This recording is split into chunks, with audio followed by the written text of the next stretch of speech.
Olá, tudo bem?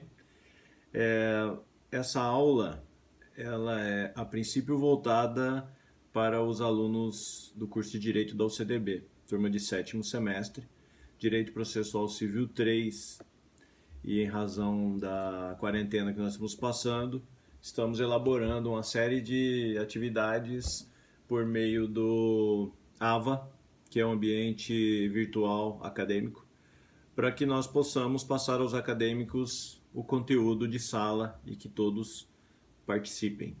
Então, o primeiro tópico que eu vou falar hoje não tem uma linha rápida, vou fazer da seguinte forma: eu vou separar por tópicos, então eu passo para vocês esse tópico de hoje, vocês respondam depois lá no ambiente virtual é, as perguntas que eu fizer no final. Então, eu separei para a gente conversar sobre a improcedência liminar do pedido. Bom, a última aula presencial que nós tivemos, nós falamos sobre o indeferimento da petição inicial, que são hipóteses em que o juiz poderá indeferir a petição inicial sem resolução de mérito. Eu estou com o código aberto aqui, por isso às vezes vou estar olhando para cá, mas vocês continuem olhando para mim, beleza? Então, a petição inicial, lá no indeferimento da petição inicial, está no artigo 330 do CPC.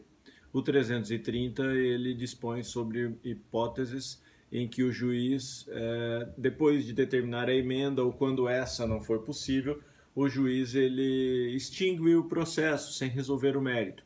Quando a inicial for inepta, quando a parte for manifestamente ilegítima, quando o autor carecer de interesse processual, quando não atendidas as disposições determinadas pelo juiz no caso da emenda da petição inicial.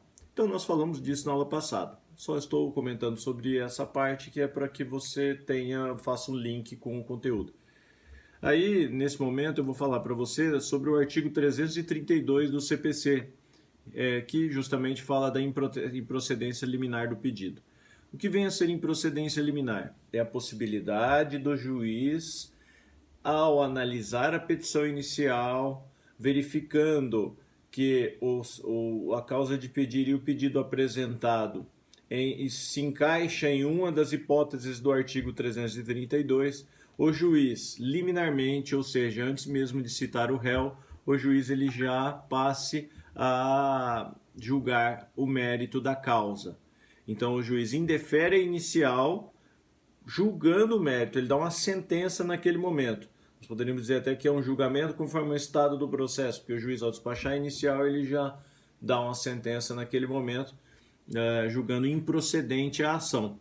As hipóteses estão no artigo 332 do CPC. Então, nós vamos ter improcedência liminar. Então, presta atenção, é bem diferente de indeferimento da inicial. Indeferimento da inicial, causas em que a inicial não está apta ou não preenche alguns requisitos do artigo 330 para processamento da causa. Do 332 está tudo certo com aquela parte da petição inicial, ela está de acordo com o 319, 320 do CPC, se houve emenda está tudo regular. Ocorre que uma das hipóteses do 332 aparece, que são elas: quando o pedido ele estiver contrário a enunciado de súmula do Supremo Tribunal Federal ou do STJ.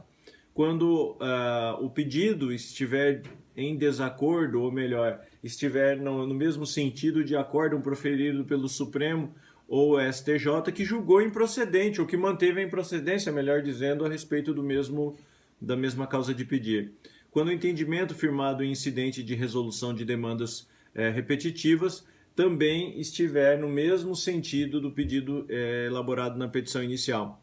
Ou quando a petição inicial ela trouxer pedido ou causa de pedir e o pedido baseado no enunciado de súmula do Tribunal de Justiça sobre direito local. Então, questões já definidas pelo tribunal local, das quais surgiu o enunciado, o juiz verificando que aquilo que o autor está pedindo na petição inicial está indo no mesmo sentido daquilo que foi decidido no tribunal, seja no Tribunal de Justiça, seja no STJ ou no STF, conforme nós falamos, nas hipóteses do artigo 332, o juiz já pode julgar improcedente a inicial. Se fala em improcedência liminar porque essa liminar é antes do réu ser citado.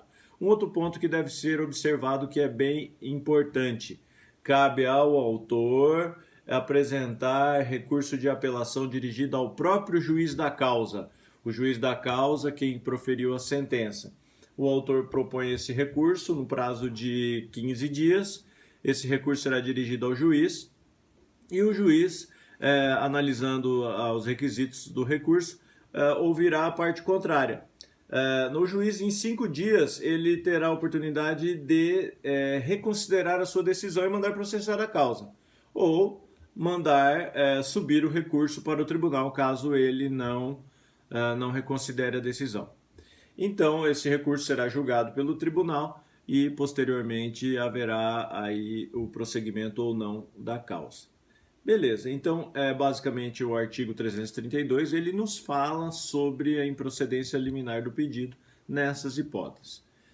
Pois bem, agora, falando já sobre esse assunto, eu passo 2 questionamentos para vocês, para que vocês respondam lá no nosso ambiente virtual. Primeiro deles, qual é o recurso cabível? Qual recurso será apresentado contra essa sentença? Segundo deles, qual é o procedimento para processamento deste processo, tão logo o tribunal, ou tão logo o processo seja encaminhado para o tribunal? Ou seja, repito, questão número 2, qual será o processamento da causa, tão logo o autor interpõe o recurso de apelação, o juiz ou recolha as contrarrazões do réu e remeta para o tribunal. Como que vai tramitar isso lá no tribunal? Eu quero que você me explique e fundamente, tá? São essas 2 perguntas. Vai lá no nosso ambiente virtual, responde, me dá o feedback, beleza? No horário de aula, participe, porque a chamada vai ser de acordo com a participação de cada um, ok? Obrigado, um abraço.